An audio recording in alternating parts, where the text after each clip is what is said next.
Hey friends, I could not let the month of February pass me by without doing a video focused on rose forward fragrances. As you know from recent videos, I have talked about that I'm coming into like the rose era of my fragrance experience. I went through a period where I was okay about rose. I liked it in fragrances, but I didn't really look for it as an independent note or think about rose fragrances as being an obsession for me.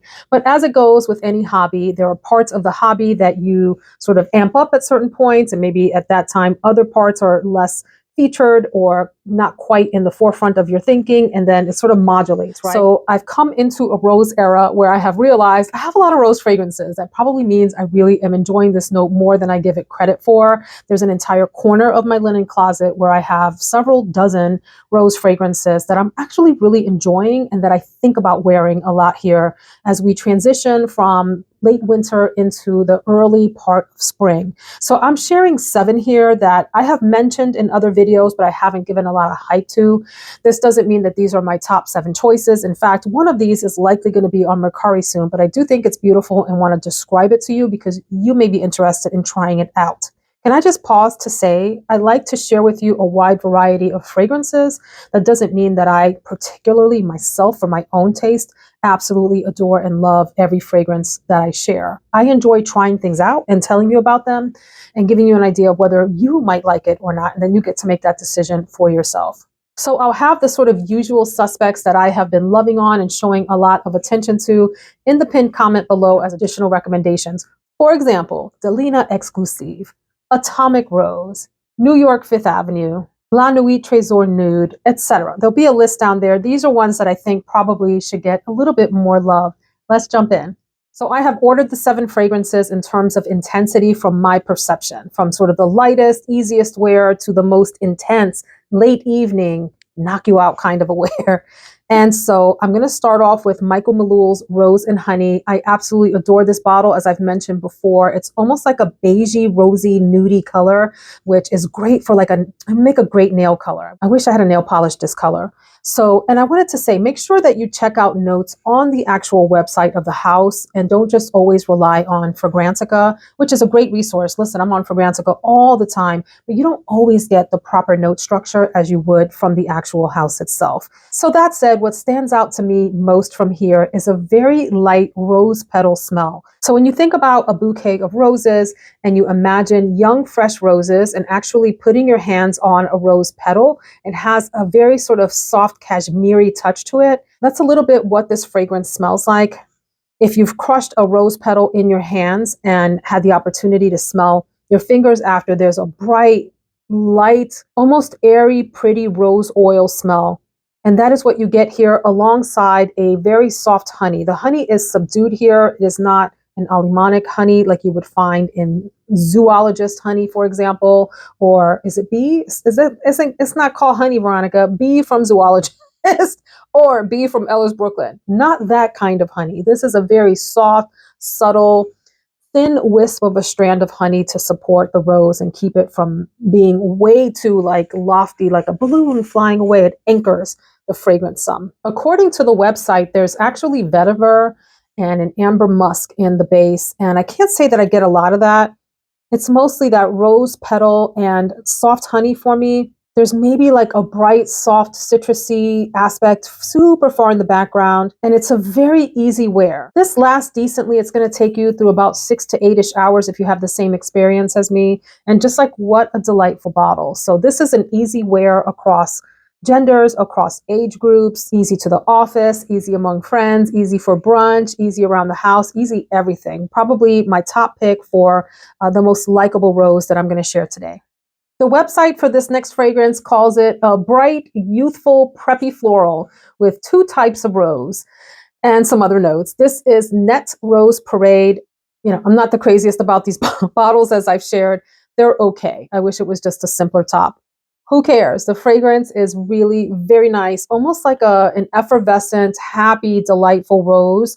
I think about a bright summer day, probably because of the name of the fragrance, Rose Parade. I mean, there's also like the Rose Parade, like Rose Bowl Parade with rose, is that what it's called? With rose floats.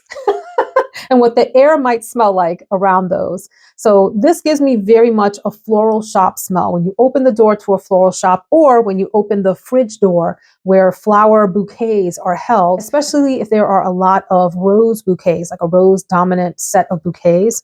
That's such a beautiful, fresh, bright, almost green feeling. This lists rose, neroli, and vanilla bean as the primary notes. There is a softness in the background, but for me, it is that bright, happy floral shop smell with lots of rose as the main player.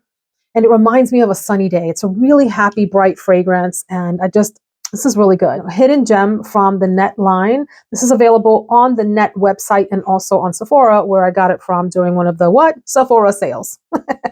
I'm really enjoying this next fragrance the more and more I try it out.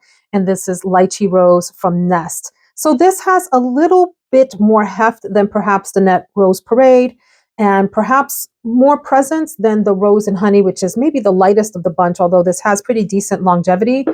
So I'm talking about like the heft of the fragrance, the maybe thickness and presence of it, the base in the fragrance, if you will.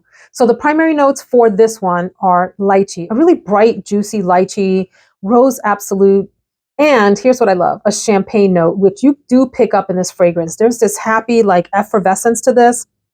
Very similar to the way that it appears in Rose Parade. What I really appreciate about this, there's supposed to be raspberry in the fragrance. I can't say I pick up raspberry independently, but what I feel like I would say was here if I didn't know the notes would be like what I call a sparkling sugar. Okay, when you think about sugar being crystallized and yummy and bright and on like a fresh, fun piece of dessert, that's a little bit of what you get here. I wouldn't call this like a sweet fragrance or gourmand or anything like that, but there's definitely a sweet aspect to it that I think makes this so highly feminine and delightful to wear, and a very crowd-pleasing fragrance.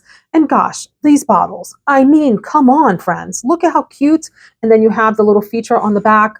Go ahead, Neste. We see you. Folks, I'm going to try to be better about putting links to where you can find these fragrances in the description box below. I hope that that's helpful to you. I have no idea I'm going to be able to continue that in terms of like the time commitment, but I will do my best. When I first sampled this next fragrance, I told you all that I thought that this was like a light dewy rose.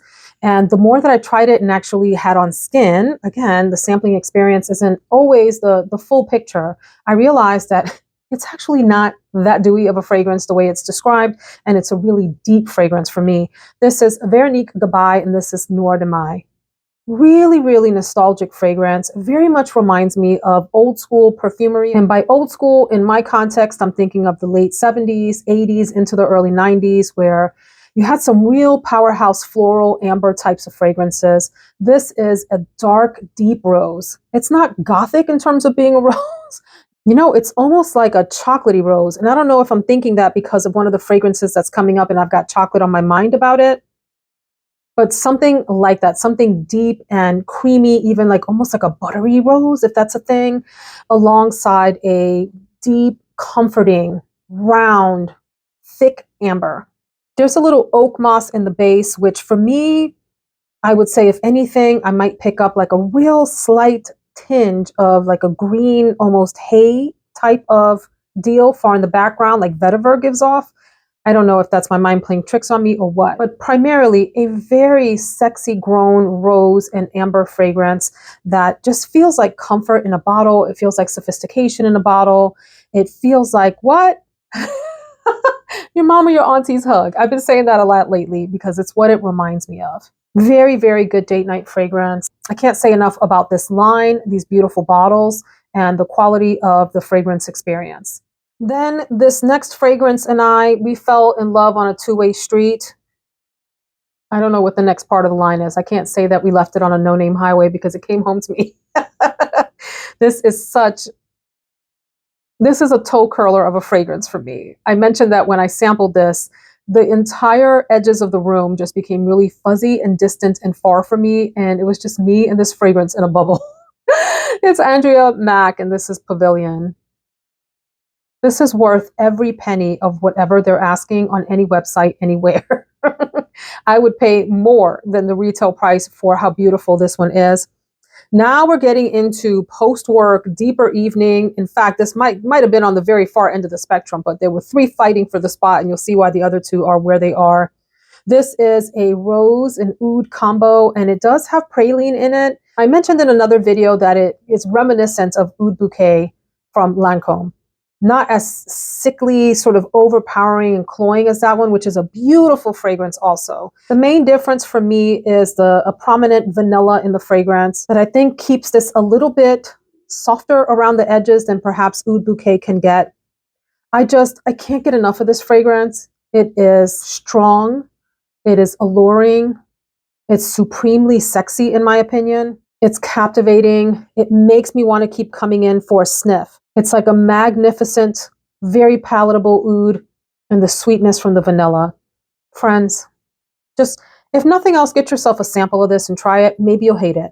Maybe you'll hate it. But in the event that you love it as much as I do, I cannot gatekeep this or any other fragrance, but this one in particular because it really blew me away. So these last two suggestions are in very daring, sultry territory. You know, you have to be the type of person that doesn't mind the fragrance wearing you sometimes. This next one borders on that for me. I think I pull it off really well. My husband loves this on me and he finds it uber sexy, and I never know how to pronounce it, so forgive me. Mirach or Mirach from Tiziana Terenzi. First of all, you know we love these beautiful gold bottles, but we're not here to talk about the bottles, friends. We're here to talk about the magnificent fragrance that this is. There are two different types of oud in the fragrance, maybe the traditional sort of agarwood scent that we're all used to, and then a white oud. There's also a deep rose note in the fragrance that's prominent alongside the oud. I would say they're kind of duetting in this fragrance and competing for front and center attention. Saffron, a little patchouli, and woodiness from sandalwood. This is a very sexy fragrance. I'm even getting like a very distant hint of a nice sensual leather. I don't know if anybody else picks that up with this fragrance, but primarily oud and rose done so fabulously. For those of us that don't mind carrying off a really big fragrance with a lot of presence, this one is going to last forever, ever, and really fill up the room wherever you go. And it will get you a lot of compliments. This is one that gets noticed wherever you go. Next fragrance, Hurt My Feelings. It's a very strong rose fragrance. Look, for those of y'all that talk about Tom Ford fragrances don't last, y'all must not have tried the whole range. There are a number of those fragrances that really go on and on and on. It really just depends on the specific composition. This one hurt my feelings, and I may be selling it. I do want to try it one more time. I had a good experience wearing it in that it lasted forever that day. There were parts of this experience that I enjoyed and parts where I felt like I had to tap out. I had to cry uncle because the fragrance was wearing me instead of me wearing it. Meaning, if you aren't familiar with that expression, that it was just super powerful and didn't feel like a me fragrance, okay? I am talking about, and I don't think I've talked about this on my channel, even though I recently picked this up, Noir de Noir from Tom Ford. I mentioned I was going to pick this up in one of the many amazing Joma Shop sales, and I did. And I wore it, and probably about right after lunchtime, I was like, I've had enough of this fragrance. Can I go wash it off now? It's tremendous. For those of you that want a very room-filling fragrance, maybe even more so than this one, and we know the Tiziana Terenzi fragrances are very strong fragrances. This filled up the room. It went on and on. I did do a generous spraying of this. It wasn't light, and maybe that was the problem. I don't know. But I will say that the scent profile, which you're probably wondering, well, what does it smell like, Veronica? It's rose and patchouli, and there's truffle, or what is it called? Yes, truffle, that is the other primary note. Those three things really stand out to me. This is a gothic type of rose, and the patchouli is like a real dirty kind of animalic patchouli to me. And then the truffle and the patchouli together and whatever else is in here. There's oud in the fragrance too. I'm looking at the notes. Give this a real earthiness. It is earthy. It reminds me very much of Cafe Tuberosa, which I recently sold. If you purchased that off of my Mercari, thank you. I hope that you are loving that fragrance. I enjoyed that once upon a time, but it became too much for me after a while. And I feel the same way about this fragrance. This is strong. This is even more like potent and earthy and dirty smelling than Black Orchid, which I love, or any of its flankers. So for that reason, I'm not sure that this is going to be for me, but you may love it. You may want that kind of gothic, rose, earthy, patchouli type of fragrance that is going to make you stand out. I mean, it is a very powerful fragrance. I don't know that it's for me. If you are interested, I may post this on Mercari, or I may try to spritz this lightly, maybe one more time, maybe give it another chance. I'm not quite sure, but I did want to share this because it is beautiful for what it is, just not my cup of tea. And that is okay. I can still recommend fragrances to you all that I'm not that into, but that I think are worth checking out if you like that type of scent profile. Yeah, this is a strong one, y'all. So with that in mind, I would love to hear from you. What is your favorite rose fragrance? Let us know down in the comments. And also let us know, do you prefer light, girly, fresh, bright rose fragrances? Or do you like that deeper, sultrier, nighttime, va-va-voom, Jessica Rabbit? I take no prisoners, I kick ass and take names later. That type of a rose, which this one is. This one took no prisoners, especially me that day. Let us know that too in the comments. We love to hear about them all. So all rose fragrances are welcome on this channel for conversation. Hope you all have a great one. Thanks for joining me. See you in the next video.